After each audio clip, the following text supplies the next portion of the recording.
Are you ready for this? This is an article on CBC News. It's all over the internet recently, and as it should be. There should probably be a bit of outrage about this. Cultural appropriation. Make it illegal worldwide, indigenous advocates say. Delegates in Geneva from 189 countries are looking at the issue and want UN to speed it up. Well, of course they do. Because this isn't popular. People know that this is bullshit.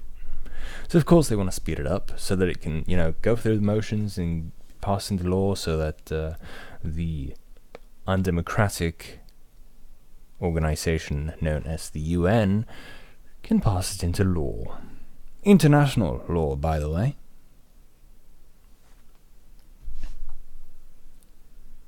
Despicable, as usual.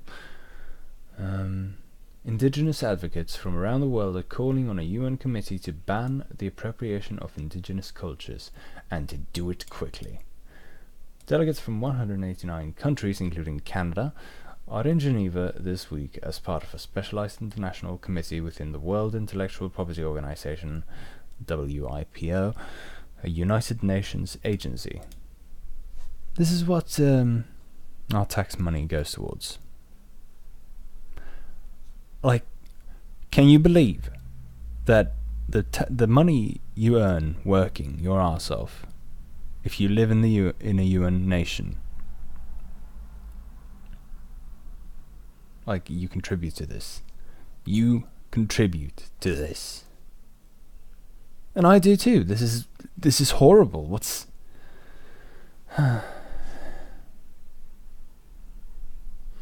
Since it began in 2001, the committee has been working on creating and finishing 3 pieces of international law that would expand intellectual property regulations to protect things like indigenous designs, dances, words, and traditional medicines. Designs I can somewhat understand. To an extent. Depending on what we're talking about. If we're talking about clothes, maybe. I'm not super... I'm not very well read, I must admit, on how the laws are written on copying clothes styles, but I mean there are approximations, and frankly there are just imagine for example a suit. Who invented that? Probably Britain at some point. Does that mean that all other nations of the world are appropriating British culture? Or does this only apply to non-Western nations? Which is kind of the stink that I'm getting off of this.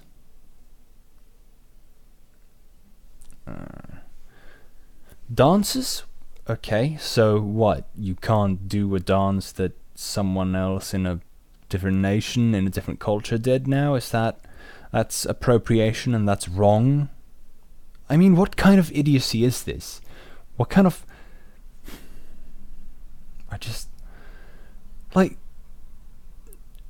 You don't understand. I don't understand how this shit is... who thought of this? Words? What does that mean? This language is foreign to you, so naturally you can't speak it. Well, fuck me then. Throw me in jail because I'm learning German and I know English, and neither of those are my native language.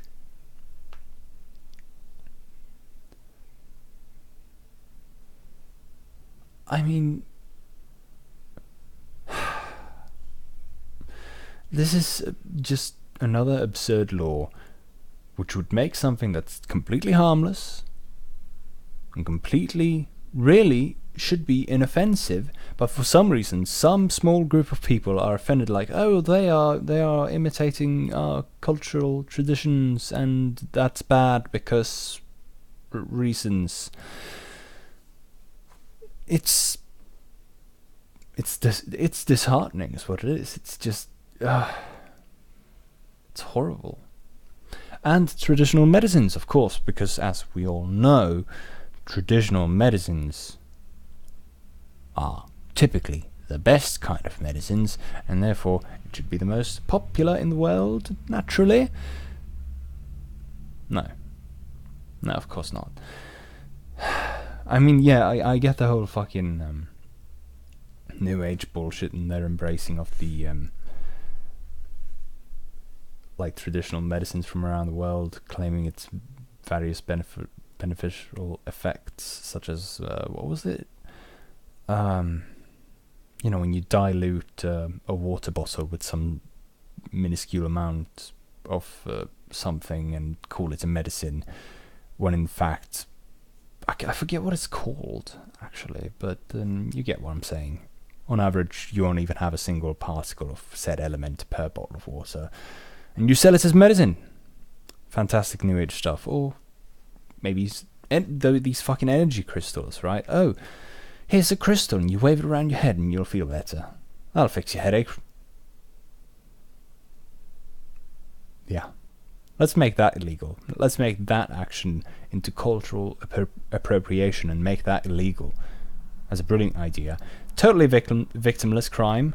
And I'd argue that, well, it isn't even a crime. These people are arguing that it is, and frankly it's not.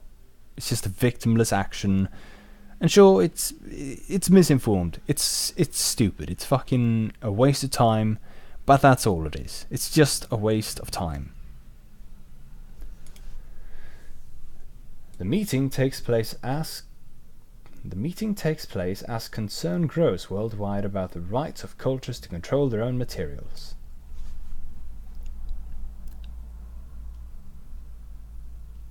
When have cultures had the right to control their own materials? When has that ever been the case? Like, an inventor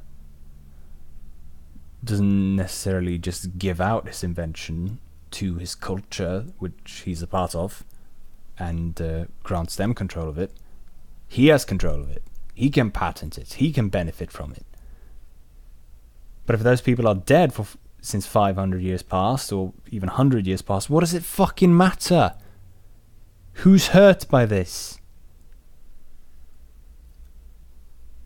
What do you mean control their own materials? They never were in control of it to begin with.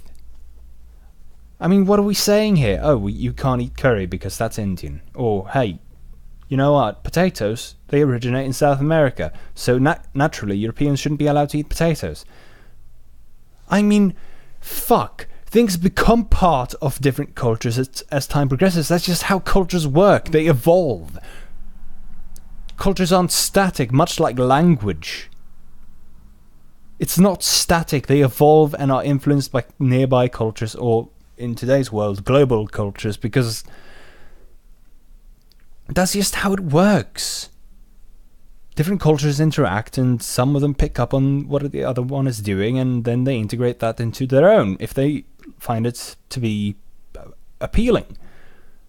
It's not very complicated at all. And somehow we're supposed to think that this is wrong. This is a bad thing. We shouldn't do this. Everyone should just stay in their cultural zones and never do anything to offend anybody, because that would be wrong. I mean, fuck you. Jesus. In the US this week, designer Tory Burch agreed to change the description of one of her coats for women after Romanians protested that it had been described as African-inspired when it actually appropriated a traditional Romanian garment. Okay, so misinformation then. Did Tory Burch actually design it? Because I mean, if you looked at those shirts, let's see if I had it here somewhere. Yeah, this one I think it was. Yeah, you can clearly see that it's basically exactly the same, right? So Was Terry Birch just misinformed? Did she just assume that it was African? It's clearly a copy, right? Nothing particularly wrong with that. The person who designed this in the early 20th century is, well, guaranteed to be dead at this point. So, and if this was a national design at the time, then we don't necessarily have a clear designer for this jacket or shirt or whatever.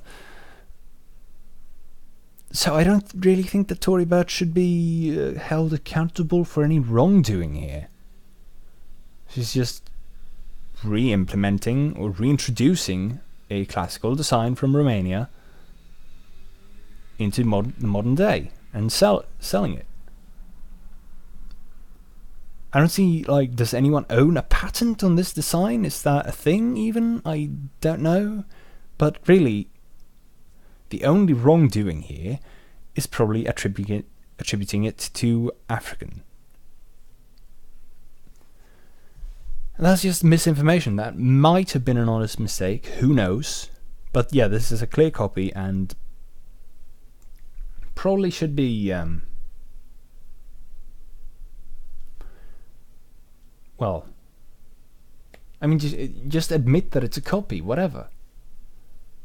It's not really nothing wrong with that.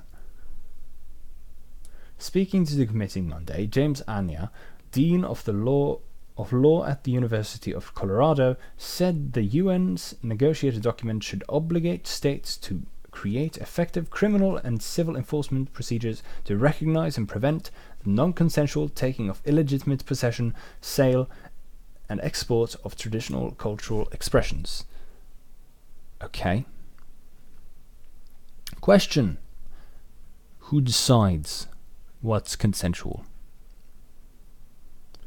If you're taking something from a dead culture, a culture that no longer exists, and reintroduce it into modern day society, who's going to say that it's non-consensual? I mean, is it not by definition non-consensual because they cannot consent because that culture no longer exists?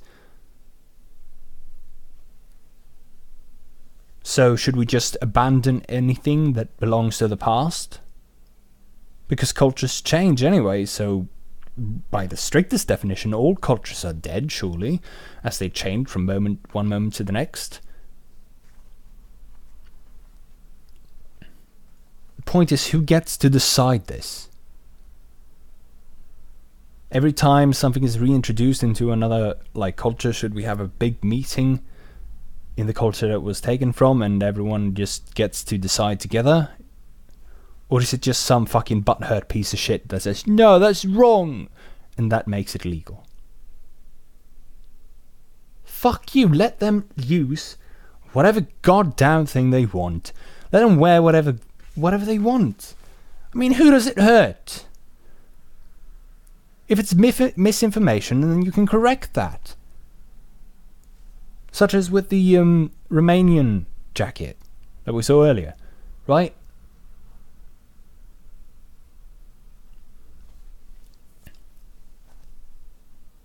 And to create an effective criminal and civil enforcement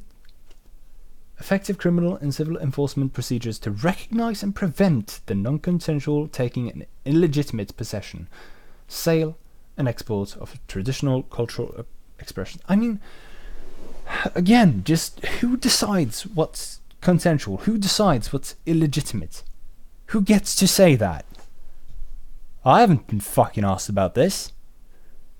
Surely I belong to some fucking culture I wouldn't well. But what culture might that be? Is it a European culture? Is it a Swedish culture? Is it a Scandinavian culture? Is it a culture limited merely to my city? As dialects even, they're quite different even from city to city, and that's just a fact of life. Does that differentiate us as different cultures? Who gets to say? Who gets to decide? I mean, I'll tell you what this really looks like to me. This looks like someone is trying to enforce an idea that I get to decide what is cultural appropriation. So you'll have to come asking me. Let's say I'm offended by something. Like, this was taken from my culture, and therefore you have to ask me if this is okay or not. And unless you ask me, I can take you to court and get a whole bunch of money for it. So you best damn well beg on your hands and knees and probably pay me a little bit of money too while you're at it. That's what this smells of to me.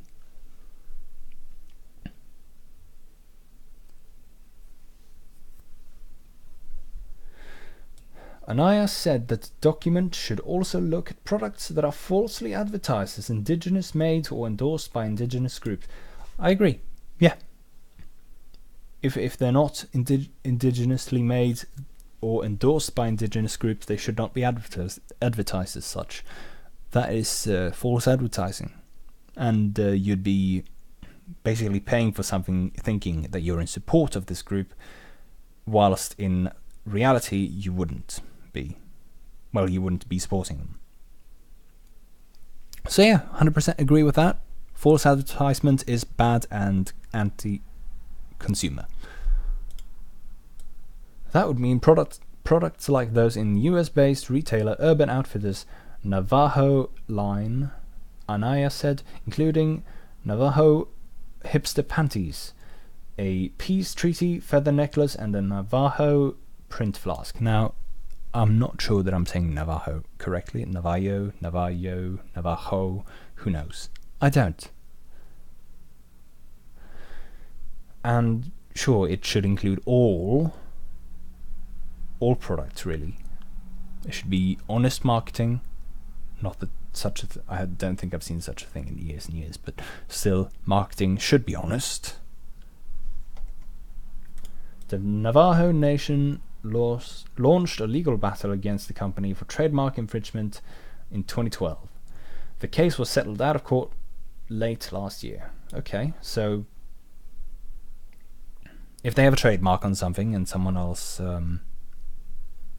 uses that trademark or infringes on that, yeah, sure, you should be able to take legal action. But I don't think that should extend to cultures, something that is in use over perhaps even hundreds of thousands of people already.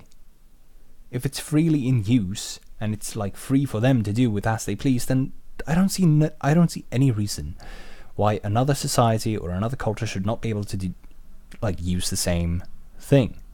It doesn't make any sense to me. Anaya is one of several indigenous leaders at this round of negotiations who are questioning just how seriously some member states are taking the negotiations. Well, I'll tell you how seriously they should be taking them. Not at well, actually, no, you know what? I changed my mind on that. That's let me correct myself. They should be taking it very seriously, and they should be standing firmly against it. Because I see no reason why. Just again, cultural appropriation shouldn't be a crime. It just doesn't make any sense. The committee has been working on 3 draft documents for 16 years, and member states are now going through them line by line, as they should be doing. Frankly, if they are to pass this into law, they might as well go through it quite thoroughly. They shouldn't pass it in law, don't get me wrong. This is just a bunch of shit, isn't it? It is a painstaking, slow process, and some indigenous leaders say they are frustrated and disenchanted about the committee's future. Disenchanted? What?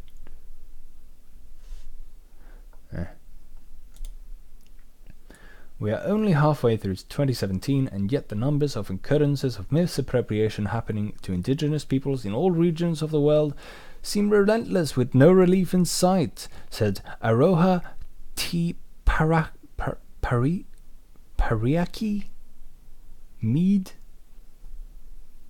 Aroha T. Pariaki Mead, Or did I appropriate your culture by trying to pronounce that name? Oh, I'm terribly sorry. Why don't you go ahead and sue me? A member of the Ngati of Awa and Ngati Porou tribes in Wellington, New Zealand.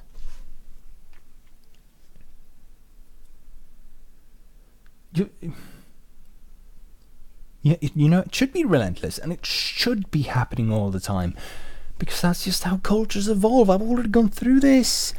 How do you people not understand that that's how cultures evolve? Like, the free enhancement of your own culture by using parts of another culture, that's just natural human behaviour. There's nothing wrong with that. That's... God damn it. We asked the international community to help deal with the problem that traverses international boundaries, and we are still waiting. Well, good for you. Fuck off. Low participation. Mead said that part of the problem is that indigenous groups around the world have no idea about the committee's work and often aren't being consulted by member states. Nor should they be. What is it, like, again, what does it fucking matter? People at the national level don't know what's going on, and there aren't many processes where you can get information about this or contribute to the positions that are being taken here. Good! Good! I mean, it's probably a bad thing that people don't know about it, because guess what? I'd be willing to wager that most people would be against this, and therefore probably would be a lot less likely to pass, even though I very much doubt that the EU is much of a democratic organisation. Now, this was the UN, though, so I guess I fucked up there. Mead also noted that WIPO has what she called one of the lowest rates of indigenous participation. WIPO. Wasn't that the fucking Canadian Committee of... what was it? Let me remind myself. World Intellectual Property Organization. Well, maybe they just know better. Huh? Maybe those indigenous people just think, yeah, this is a bunch of bullshit. And maybe, seeing as this is a Canadian organization, by the way, with their fucking social justice courts and all that shit they've been doing lately, maybe, just maybe, this is a bunch of upper class white people, probably, whatever, just upper class Canadian SJWs working their asses off to make damn sure that no more fifis are hurt.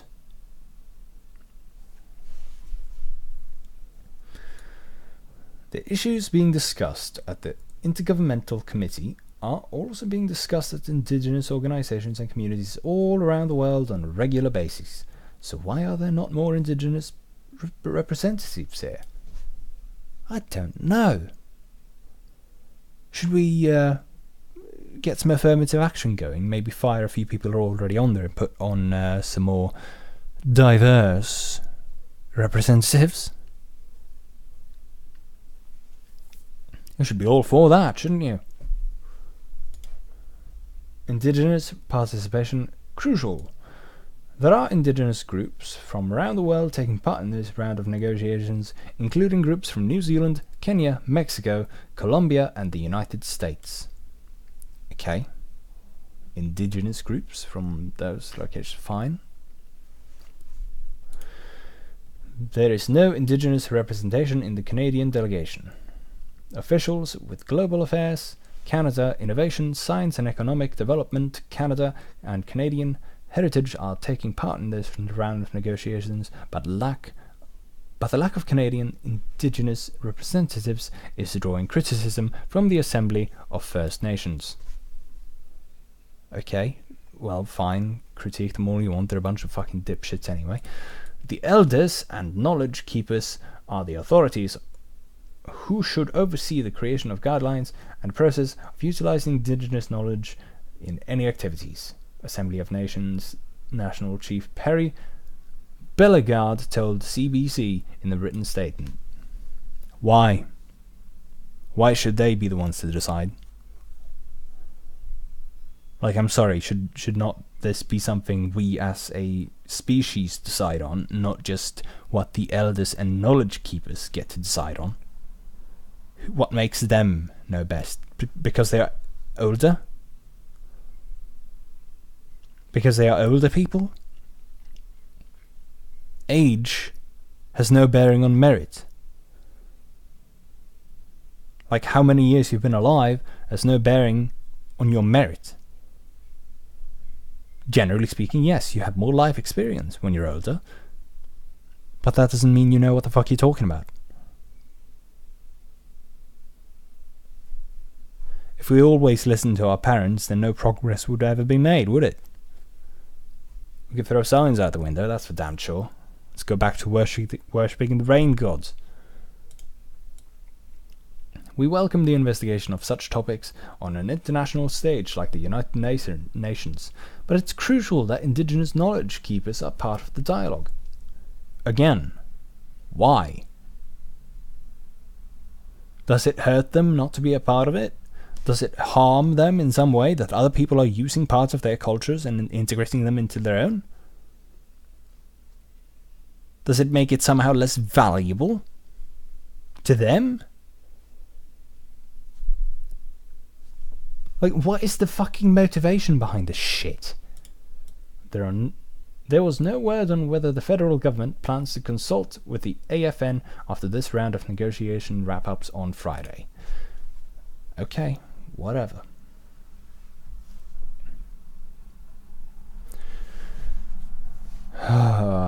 Just fucking Christ.